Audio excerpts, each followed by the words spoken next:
This is David Harvey, and you're listening to the Anti-Capitalist Chronicles, a podcast that looks at capitalism through a Marxist lens.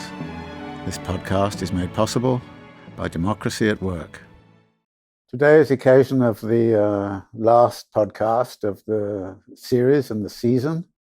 We will be starting again in February, but I thought I would use this opportunity to provide a bit of a summary of some of the ideas that I've been working on, particularly over this last year, but over the time before that. And I was thinking about this because very recently I was asked by a group of Russian students, who I can only assume are dissident in some form, to talk to them about the Marxist perspective and the anti-capitalist perspective on the history of neoliberalism, and in particular its relationship to postmodernism. And since this is something that I have sort of thought about over the years, but haven't sort of condensed down into one simple presentation, I found myself obliged to give a kind of simple presentation on that topic, and I thought I would go through that again here, advancing some particular ideas that I've not covered in the series so far, which I think are also terribly important, which derive from that question about how does postmodernism relate to neoliberalism.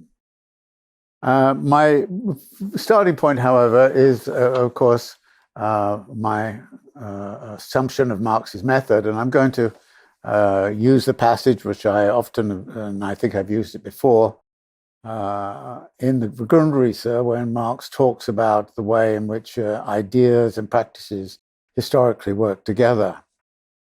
And he talks about this by saying, initially, society depended upon objective dependency relations. That is, we depended upon each other as persons. And these objective dependency relations are in antithesis to those of personal dependence. And they do this in such a way that individuals, he says, are now ruled by abstractions, whereas earlier they depended upon one another. The abstraction or idea, however, is nothing more than the theoretical expression of those material relations which are their lord and master. And Marx then follows this with an interesting coda. Relations can be expressed, of course, only in ideas, and thus philosophers have determined the reign of ideas to be the peculiarity of the new age, and have identified the creation of free individuality with the ideological overthrow of the earlier reign. This error was all the more easily committed from the ideological standpoint, as this reign appears within the consciousness of individuals as the reign of ideas, and because the belief in the permanence of these ideas, i.e. these objective relations of dependency, is of course consolidated, nourished and inculcated by the ruling classes by all means available. Now what this means is this, that the ruling class is at a certain point in its history confounded with a situation where they really need to restructure the kind of society they're living in. And to do this, they launch a set of practices. And these practices, however, need to be represented in the realm of ideas and legitimated in some respects in the realm of ideas, so that the practices which originate with the ruling class produce the ruling ideas, and the ruling ideas then become incorporated in policies, in, for instance, national policies or international policies, and they become part of governmentality. And those ruling ideas and within governmentality then have profound effects on the ways in which we interpret and understand the world, and that then consolidates, if you like, what the ruling ideas of the ruling class are really all about, and it is done in such a way that the ruling class effectively disappears from the picture. And this is the story I would tell about neoliberalism, and particularly in relationship to post-modernity and postmodernism, and I think this is an interesting extension of my earlier argument. Now, in the 1970s, the ruling class was in a lot of trouble. Their wealth was being attacked by strong inflation and by strong kind of demands on the part of an organized working class with strong union power and all the rest of it. The ideas were being attacked also by liberation movements around the world, particularly in Africa and the like. And they were being attacked also in terms of the realm of ideas by the movement of '68, which had a free speech component to it and a demand that new ideas come into being in opposition to the forms that capital was taking in the 1950s and 1960s. So corporate capital found itself in a lot of difficulty. The wealthy owners found themselves in a great deal of difficulty. And I had a little graph which I used in the brief history of neoliberalism, which showed the proportion of global wealth that was held by a top 1 or 10%. And it went down very significantly in the 1970s. So the 1970s was a moment when the ruling class and the ruling classes throughout the capitalist world were under attack and felt themselves to be under attack. And they started to organize in particular ways. And there have been, of course, several accounts of this. One of the accounts I liked very much at the time was a book by Thomas Edsel called The Politics of the New Inequality, which in effect, though Edsel was just a columnist for the Washington Post, it really documented how the ruling class was beginning to consolidate, get together, and talk together to think about exactly what they should do in the face of this attack upon their wealth and their power.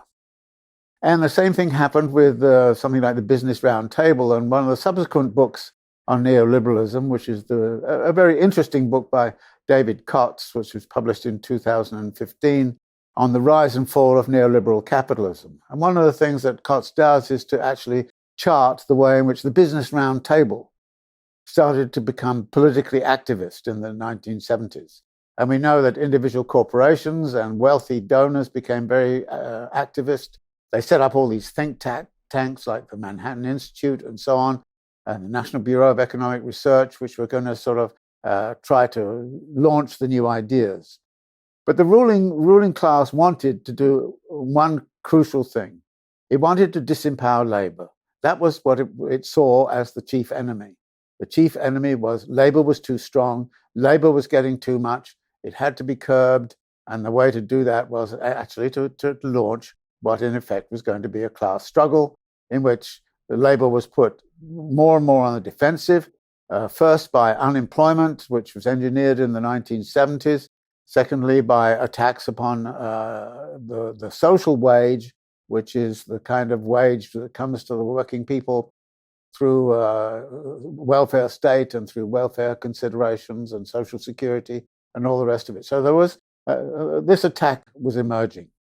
Now, at that time, I don't think the ruling people, the Rockefellers and all the rest of it, were very well aware of the kind of legitimacy that could be conferred upon these ruling practices by the turn to a certain kind of economic theory. And the economic theory went under some number of different names. One was monetarism, another was supply-side economics, and so on.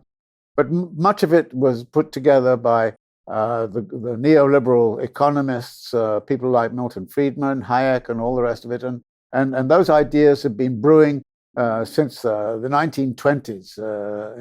And so those ideas had a long, long history.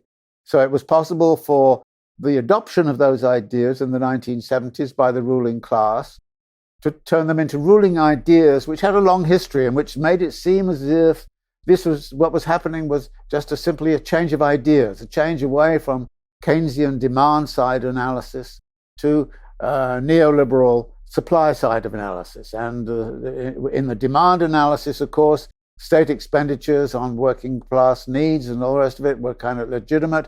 In the supply side analysis, it was, we've got to keep labor cheaper and cheaper and cheaper because that is where our profit is coming from. That is where our wealth is coming from. So this is the tactic the ruling class took. And it, through the media and through all of these think tanks like the National Bureau of Economic Research, the Manhattan Institute, and and the Hoover Institute and many, many others, which were set up in the 1970s, they set about trying to create a body of ruling ideas that made it seem as if what was happening was a response to those ideas rather than a response to the class pressure which lay behind the ideas. And the ideas were developed. And as good academics, we're very good at elaborating upon ideas, talking about where the ideas might have come from. And some people were dating it back to 1920. Some people dated it back actually into the 19th century. And some people said, well, these are the ruling ideas that are attached to capital all along, except they got interrupted by Keynesianism and so on. So there was a whole kind of history that then unfolded about the ruling ideas, and many books came out which talked about neoliberalism as an idea whose day had come in the 1970s, when it was realized that the Keynesian idea was no longer working and that a new idea had to be embraced in terms of politics. And so you find then immediately the ruling ideas get elaborated upon. And now there are many books come about the history of neoliberalism, which are really about the history of a ruling idea without any mention whatsoever of the ruling class that stood behind the rural idea, this new idea. Now, this is interesting because what Marx kind of says is we experience something directly, and on the basis of that experience, we start to draw conclusions, and our consciousness changes in relationship to that experience. Now, did people experience neoliberalism through the operations of the ruling class? Well, in certain instances, when it came to strikes and so on, yes, they did. But a lot of the time, they experienced neoliberalism through the ideas. And therefore, they attributed what was going on to the ideas rather than to the ruling class that stood behind those ideas. But the next thing that happens is that the ruling ideas get converted into policies. The easiest way to think about this is to say, well, how come the ruling ideas in the 1980s produced things like the strategy of the International Monetary Fund, which was always based upon structural adjustment programs, which were primarily about disciplining labor, and which were very much about, talking about the ruling ideas and the obviousness of the ruling ideas.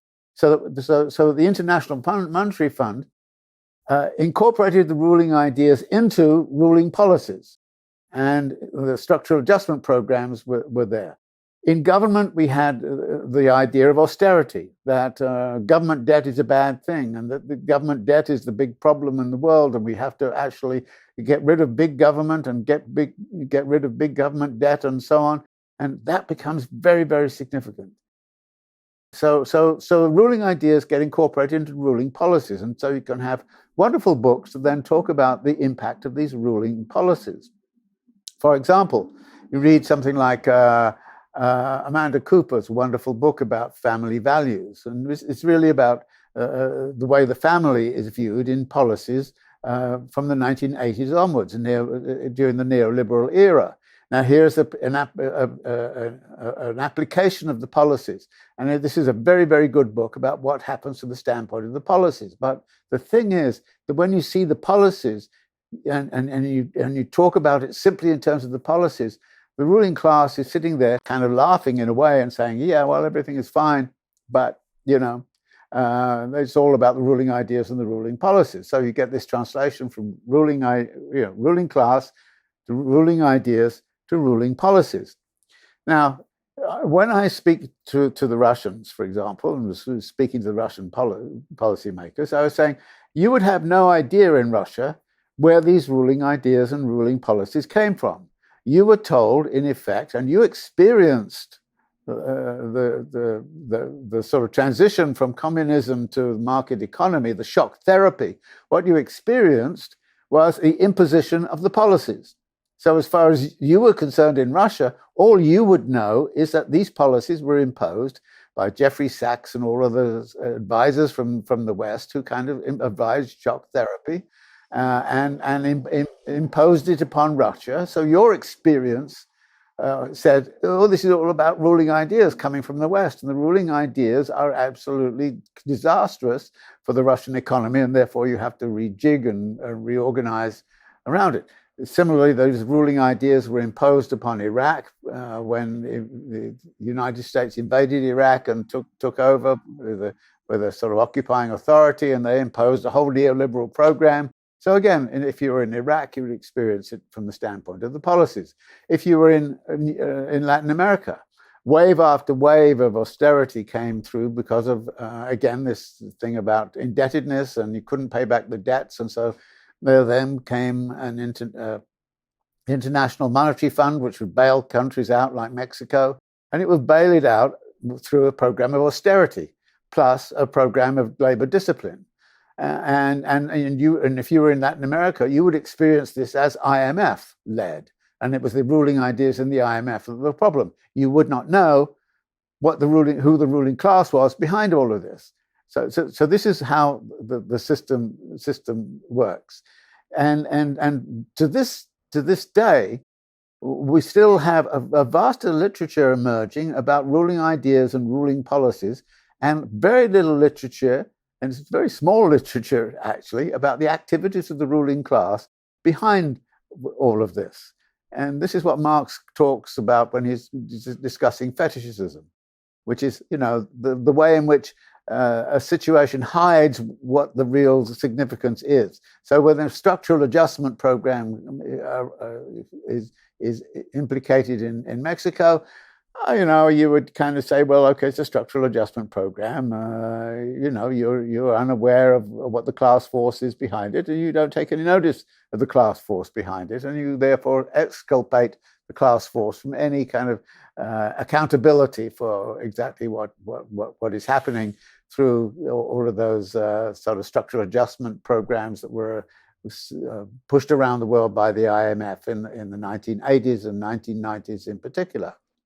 So there are these three moments then. There's the ruling class, the ruling ideas, the ruling policies. But here's where the postmodernism comes in, which is to kind of say there is also, alongside of this, a cultural shift which occurs. And a cultural shift which is, again, going to be very significant in consolidating what the neoliberal epoch was all about. And it is kind of interesting. Even in my own work, having written about post-modernity and having written about neoliberalism, I've never really thought very thoroughly and carefully about how to put those two things together. Well, one of the things that post-modernity was about was to kind of say, well, there's no master narrative here. And there's, in fact, lots of competing narratives which you can utilize. And in fact, Terry Eagleton had a wonderful kind of critique of postmodernity when he kind of said, at the end of the day, when you say that truth is an effective discourse, that when you say that truth is an effective discourse, you end up with a situation where you can choose your truth by actually choosing your discourse.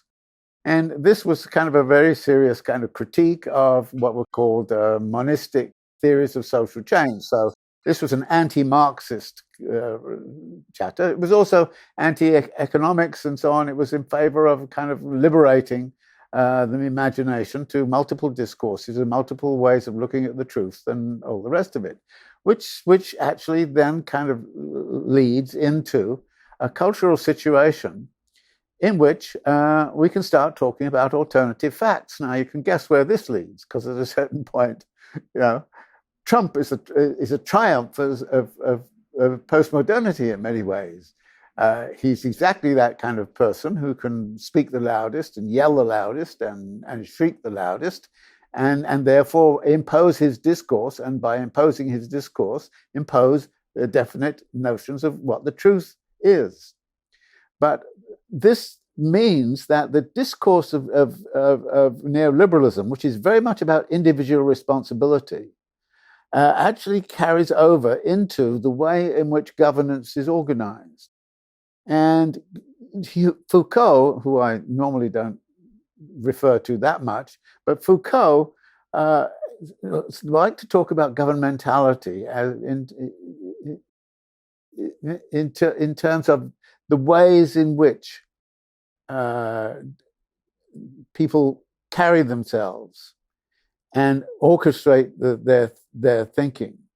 And I think that the Foucault analysis is here very, very useful, because it connects if you like, the postmodern turn, which is about discourse, and the kind of the economics, which is predicated upon individual liberty and freedom and individual responsibility, which says that there is no such thing as society, as Margaret Thatcher called it, and there is only individuals and their families. So when you say there's no such thing as societies, if somebody comes and asks you about, well, how do you think about the world, you don't think about society, you just think about yourself. And this turns up in certain polling practices. For example, when you ask people years ago if they were better off, if the world was a better place and all the rest of it, they would often think not only about themselves, but they would think about their surrounding environment and what was going on with people everywhere. And so the response would tend to have a social content. But the situation right now is that when you go out and you say, what do you think about Joe Biden? And they'll say, if he's doing nothing for me, then he's bad. So the criterion that people have in evaluating their situation is about, just becomes about that. And so this connects, if you like, the idea of discursive truths, which themselves are truths which are if you like, the effect of discourse and the selection of a discourse. But if the discourse is going to be about self and about entrepreneurialism of the self and about individual autonomy and individual responsibility and individual liability, then you get to the situation in which the economics of the situation are, if you like, filtering into the cultural situation. And you get this kind of notion of Foucault set out that governmentality is really the study of the conduct of conduct. That is what Foucault is kind of saying. How we conduct ourselves is dependent very much upon how we see ourselves in a particular social situation, in a particular society.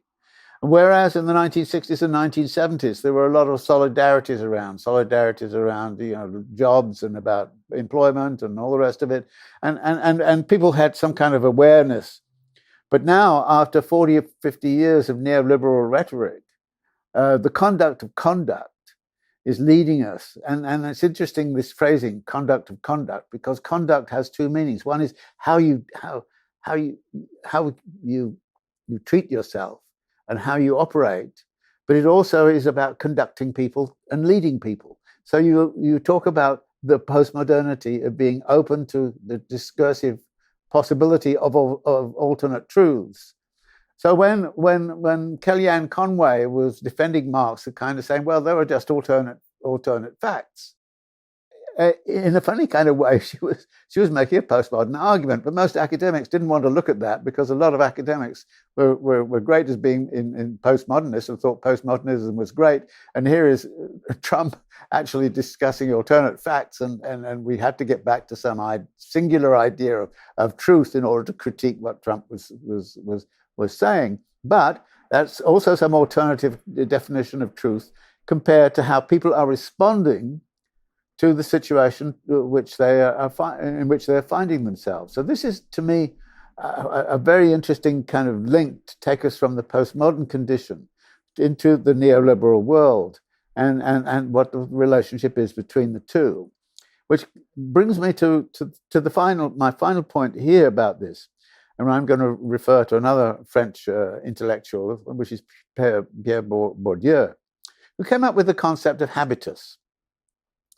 And what Bourdieu noted in the society he was studying, which was actually the Berber society in Algeria, that there are certain things which are never discussed, never thought about, people appear not to be conscious of them, which nevertheless form a grounding for social and political life. And this is what he called habitus. They are the hidden things which we take for granted. They are what Gramsci called common sense. They're so common sense, they seem natural. And we often talk about people behaving naturally. Well, when they do that, Bourdieu would want to say, in reality, they're responding to cultural signals and so on. But they will attribute it to nature, their own nature. It is in their own nature to be this way. And so habitus is a very interesting kind of concept, because it then leads into this question of, okay, what is the habitus of neoliberalism, and how does that habitus actually resonate in the world? And again, it comes back to this notion of individuality and difference, and how difference should be thought about. And it's and I think about this when I sort of working myself. Something occurs and I immediately translate it in this way or that way. And then I say to myself, well, no, it's not really this way or that way, but that's the habitus at work. And all of us, it seems, have undergone a change, not only in the conduct of conduct, but also in the habitus. And there is a neoliberal habitus, if you like. And this struck me a great deal in the other direction, because back in the 1970s, about 1972 or 3, Richard Nixon, President of the United States, was faced with a whole wave of anti-capitalist legislation in the Environmental Protection Agency, the Occupational Safety and Health, Consumer Protection, all those kinds of things. And he was signing all of these into law. And he jokingly said, "I guess we are all Keynesians now." And that was a telling kind of comment, because it meant that, he saw this as being part of the order, and that he could sign these things because somehow or other they were compatible with how the world was, and we were all Keynesians now. So as a Keynesian, he would sign these things. Now, in the mid-1990s, I remember kind of looking around and suddenly thinking to myself, we're all neoliberals now. This was a time when Blair and Clinton were articulating a progressive left politics, which is actually straight neoliberalism. What Clinton was about and Blair was about was the famous third way in Britain. This was what neoliberalism was becoming, if you like, the habitus in which everybody, which all politics was cast. And this is what Margaret Thatcher was about when she said there's no such thing as society. There's only a family and there's only individuals and their families. This is what she about when she said there is no alternative. And when the perestroika came and the world, was changed, and that, Margaret Thatcher said basically to Gorbachev, she said there is no alternative.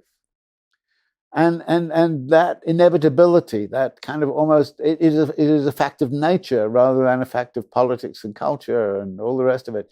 It becomes terribly important. And this is when neoliberalism becomes embedded in our consciousness, embedded in our subconscious. And that makes it extremely difficult to get out of neoliberal ways of thinking, even though it's lost its political legitimacy and it's lost all kinds of other things, even though it has done that. And this is how I see things going on in the United States right now. The fact that Biden has such low popularity ratings has everything to do with the fact that the question people are asking is, what has he done for me? And if he hasn't done anything for me, I don't rate him high at all.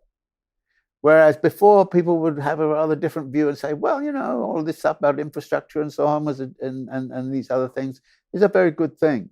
And therefore, well, although it doesn't help me so much, I think it's a good thing. But that doesn't apply anymore. The only thing that matters is me, because that is the neoliberal habitus, if you like, which is the habitus of me and meism almost entirely. And that makes it very, very difficult to get out of it. Now, what I've done here is to suggest that you have these different moments: the ruling class, the ruling ideas, ruling policies, the construction of the habitus, and that these are ways in which people experience the world. In other words, nobody who is making these arguments about Biden right now would understand that the origin of this came from the class relations way back in the 1970s. Nobody would understand that. And not understanding that, they will therefore interpret the situation in terms of the habitus which neoliberalism has produced. But and I was talking about this again with the Russian students and saying, you've got to understand where you are in this. You have experienced policies. You have experienced those ideas which are presented to you behind the policies. although they're very shallow in Russia, it turns out. But you've also got to deal with the habitus. And that is the most difficult thing of all to deal with, because people are not even very conscious of the fact that we have all become neoliberals now. I have become neoliberal now, and I'm a critic of the whole thing. And I suddenly find myself reacting in ways which are very neoliberal, and I have to kick myself and say, be conscious, be politically conscious. And it's difficult, very difficult to do. Once things that get instantiated as if they're a fact of nature in the habitus, they are very, very difficult to dislodge. So there's this kind of connectivity right the way down the line. But here is the kicker. The kicker is, what kind of society comes out of all of these elements as they trade through across these different terrains? What kind of society gets produced? And the answer is very simple. An extremely wealthy, centralized oligarchy. In other words, the class objective that started out in the 1970s was to enhance the wealth and power of the ruling class, whatever it was. And what's happened is the ruling class wealth and power has been enhanced by all of these steps, taking you through to a habitus, which now creates a situation where we are unlikely to hold the ruling class oligarchy, which exists right now, to account, because of all of the ideas which behind it, good ideas supposedly, which are embedded in the governmentality and the way in which behavior is structured. So here you kind of see a kind of a neat historical story. The ruling class animates the ruling ideas, which get into the ruling policies, which get into the ruling mindsets, which actually produce not only the protection of the original working class, but actually produce a working class all around the world. So you get a huge kind of oligarchy emerging in China, which China's now struggling to deal with. You get a huge oligarchy emerging in Mexico and India and all the rest of it. In other words, the whole neoliberal project was about protecting and enhancing the wealth and power of the ruling class. And it's done it, and it's done it in a way to hide what it has done. So all I'm trying to say is, let us be aware of how that came about and how it was done. Because then once we do that, we can think about that relationship. We can become much more conscious. And we have to change the habitus. We have to change the forms of behavior. We have to change right the way back through that in order to make an anti-capitalist world possible. Because right now, anti-capitalism is, by definition, first step anti-neoliberal capitalism. I'm scared to say that, because in some ways that will imply that somehow or other capitalism, it might be okay if we're going to get out of the neoliberal form. I don't think that's true. But the neoliberal system, which has been imposed upon the world and imposed upon people, has a class origin, and it has a class effect and has a class conclusion. And right now we're at that class conclusion. And right now, of course, we sit around and say, "Oh, isn't it a problem that there's so much social inequality in the United States, or there's so much social inequality emerged in India, or social inequality has emerged in Mexico? Isn't it strange?" No, it's not strange. It was what was there in the package all along. And I think that once we start to realize that, we're in a better position to liberate ourselves from the constraints of the habitus and the behavioral constraints which exist, as well as taking a very much more critical eye upon the policies and the ideas, and linking them back to the class origins of those ideas. And which is why, again and again, I find myself saying to all of those people who are writing books about the history of neoliberal ideas, please, please, please, it's interesting and it's important what you're doing, but please, please don't forget that there's a ruling class behind those ruling ideas. No. So that's the thought for the end of this session. I look forward very much to coming back and joining you again in February. But we're going to take a break now at the end of this series. And like I say, I just hope that you have great holidays and think about the habitus and think about your habitus and think about also the conduct of conduct, because that is where some of the revolt against this neoliberal capitalist system is located and where it can come from. Thank you very much. Thank you for joining me today. You've been listening to David Harvey's Anti-Capitalist Chronicles, a Democracy at Work production. A special thank you to the wonderful Patreon community for supporting this project.